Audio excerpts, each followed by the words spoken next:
saya JE cukup berbahaya karena mereka sangat strategis. Menganggap alasan berjihad karena kafir itu tidak bisa dipertanggungjawabkan secara ilmiah di dalam tafsir-tafsir yang bersifat standar.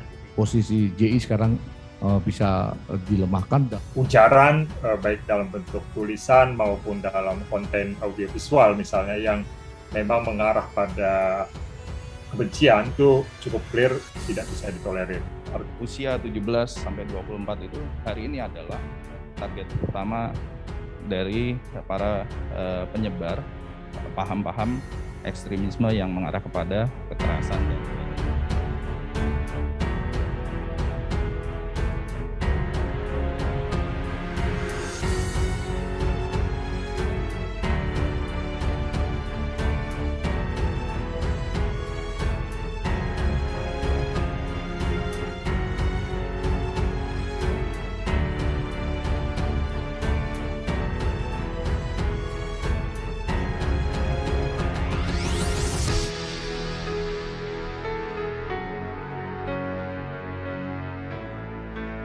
Yang lebih dekat dengan Al-Qaeda adalah JE, dan JE satu tidak senang dengan modus operandi Al-Qaeda, dan juga sekarang ini begitu terpukuli oleh penangkapan-penangkapan yang dilakukan oleh Densus, bahwa saya kira untuk ke depan kegiatan mereka akan beku mungkin selama 2-3 tahun ke depan.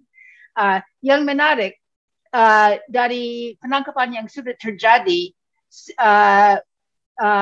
ada satu pengakuan dari kepala Intel untuk JE bahwa dia sudah ketemu dengan orang Al-Qaeda yang bertanggung jawab atas Asia Tenggara beberapa tahun lalu, dan Al-Qaeda mau supaya JE menjadi partner untuk melakukan aksi amalia di Indonesia, dan JE menolak karena untuk mereka tidak pantas bahwa ada pemboman di Indonesia karena Indonesia tidak sedang diserang oleh musuh. Tapi menurut saya JE cukup berbahaya karena mereka sangat strategis dan betul-betul ingin membuat satu kekuatan yang nanti kalau ada instabilitas politik, mereka bisa memanfaatkan kesempatan itu untuk membuat aksi. Ya. Sampai sekarang ini ada lebih dari 370 orang JE yang ditangkap sejak tahun lalu saja. Jadi mungkin seluruhnya lebih sekitar 500 orang. Banyak sekali. Dan walaupun sebagian besar tidak melakukan aksi kekerasan apapun, karena sejak tahun 2007 JE tidak melakukan kekerasan di Indonesia, mereka masih punya strategi jangka panjang untuk mengambil ahli seperti saya bilang kemarin. Tetapi yang harus dikhawatirkan dari mereka bukan bahwa mereka sekarang ini punya kapasitas untuk melakukan atau punya motivasi untuk melakukan kekerasan di Indonesia, tetapi bahwa ada kelompok sempalan yang mungkin bisa muncul karena mereka marah atau merasa dendam terhadap pemerintah karena begitu banyak orang, termasuk semua pemimpin besar, sudah ditangkap. Dan itu sebetulnya sudah sejarah JE bahwa lambat laun ada orang muda yang merasa frustrasi dengan pemimpin yang tidak balas dendam waktu ada sesuatu pukulan dari pemerintah, dan mereka muncul lagi atau bikin kelompok tersendiri dan menjadi lebih militan. Itu terjadi pada waktu JE muncul dan pecah dari Darul Islam pada tahun 93. muncul lagi beberapa kelompok sempalan pada 99 setelah Perang Ambon mulai meledak, dan Nurdin Top ada juga satu kelompok sempalan dari JI. Jadi mungkin sekali bahwa ada kelompok yang lebih militan yang muncul dari sisaan JI yang masih belum ditangkap.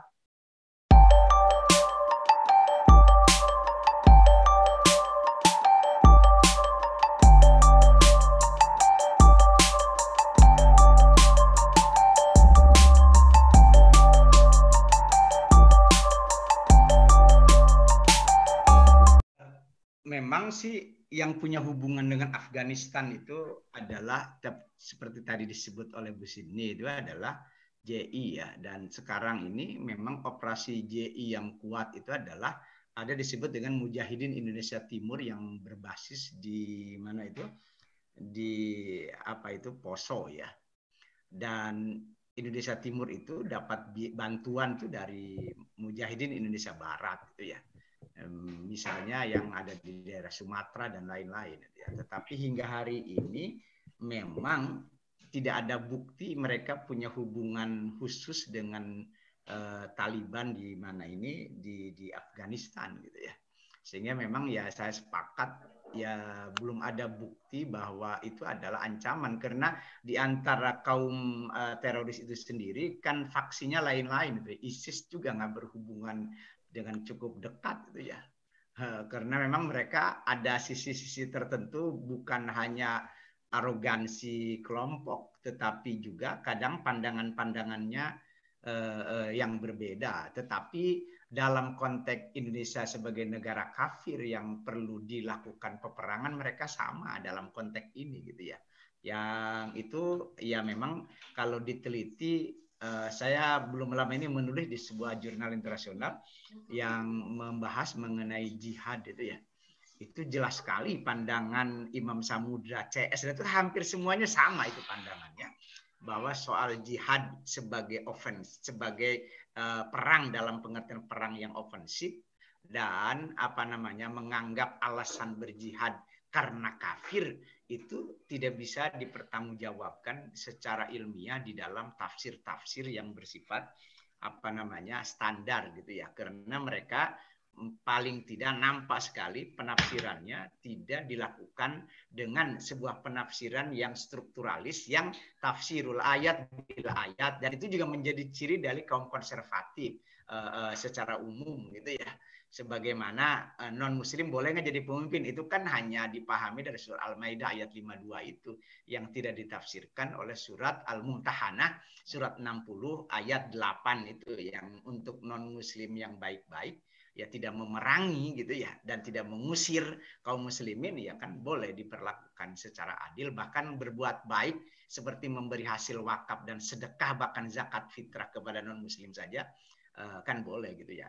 Jadi saya kira hingga hari ini ya seperti itu, meskipun memang saya nggak tahu ya, yang justru masih khawatir itu kalau yang alumni ISIS yang saat ini masih tertahan apa memang sudah pulang, itu saja yang mungkin yang dikhawatirkan. Bahkan kita ini banyak anggaran itu ya, tapi misalnya untuk melakukan kontra terorisme di internet saja kok nggak bisa dilakukan dengan baik gitu ya. Yang hemat saya ini saya punya pengalaman itu ya, hanya beberapa menit video mengenai Islam dan anti terorisme dimunculkan, itu langsung mereka itu baca dan lihat dan langsung ngasih tanda ini gitu ya.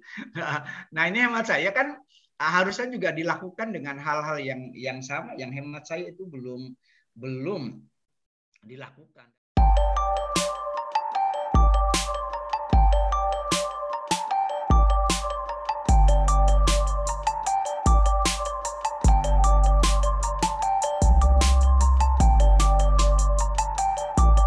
Jamaah Islamiyah yang disebut Ibu Sidney tadi di bawah kepemimpinan Pak Rawi Jayanto dari 2010 sampai 2018 sudah bisa di monitoring dan ditindak oleh kepolisian, oleh Densus, sehingga saya kira meskipun punya kapabilitas dan kapasitas melakukan serangan, tapi dengan kecepatan dan kesigapan aparat negara, kepolisian dan BNPT, saya kira posisi JI sekarang bisa dilemahkan dalam pengertian tidak perlu terlalu dikhawatirkan.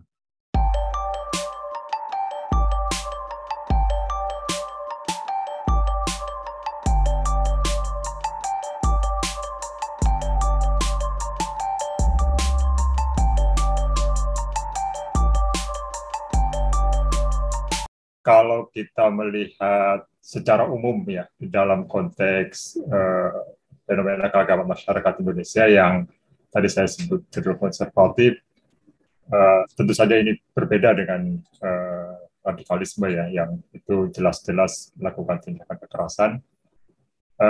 Menurut saya upaya yang sangat penting itu ada di level pendidikan. Itu proses yang semua orang pasti masuki dalam proses pendidikan. Nah, di dalam pendidikan itu tentu saja pengalaman berjumpa bersama orang lain itu menjadi sangat penting. Saya contohkan saja beberapa komunitas yang cukup aktif ya di dalam melakukan proses-proses itu kaum muda, kaum milenial yang banyak sekali, dan mereka mempertemukan orang-orang yang memang secara fisik belum pernah berjumpa. Ya yang tadi saya sebut, misalnya apakah teman-teman Muslim yang mainstream itu pernah berkunjung ke Masjid Ahmadiyah? Saya rasa sedikit sekali yang pernah berkunjung. Atau misalnya masuk ke gereja. Sebagian orang mungkin takut masuk ke gereja. Menurut saya bagian dari edukasi penting juga melihat apa yang ada di dalam gereja. Proses-proses itu akan sangat punya impact ya terhadap pengalaman kita berjumpa, dan juga kemudian kita merasa bahwa mereka juga sama seperti kita. Nah, kemudian dalam konteks media sosial, menurut saya ukurannya itu apakah itu sudah masuk dalam kategori hate speech atau bukan ya, terkait dengan respon pemerintah misalnya. Ujaran baik dalam bentuk tulisan maupun dalam konten audiovisual misalnya yang memang mengarah pada kebencian atau bahkan mendorong orang untuk melakukan tindakan kekerasan, itu cukup clear tidak bisa ditolerir. Artinya itu menjadi ranah yang harus bisa ditindak secara hukum. Nah, problemnya menurut saya penegakan hukum di kita juga masih cukup lemah. Saran dari yang terbuka, yang inklusif itu harus memang lebih aktif. Ya bersyukur kita misalnya Profesor Sukron itu bisa membuat audiovisual yang bisa memberikan edukasi kepada masyarakat. Peran-peran seperti itu menurut saya harus diperbesar daripada kita ketika membuka YouTube misalnya itu disajikan oleh ceramah-ceramah yang justru membuat kita semakin picik ya. Menurut saya proses-proses itu sangat penting dan memang harus diperbesar ya prosesnya.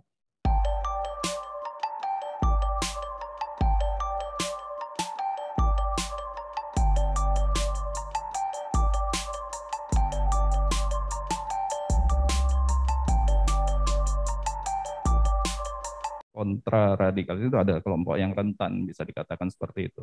Kelompok yang rentan ini di Indonesia salah satunya adalah yang terbesar adalah kaum muda. Tadi Pak Heri sudah menyampaikan juga, kaum muda ini dikatakan rentan kalau kita rujuk lagi bahwa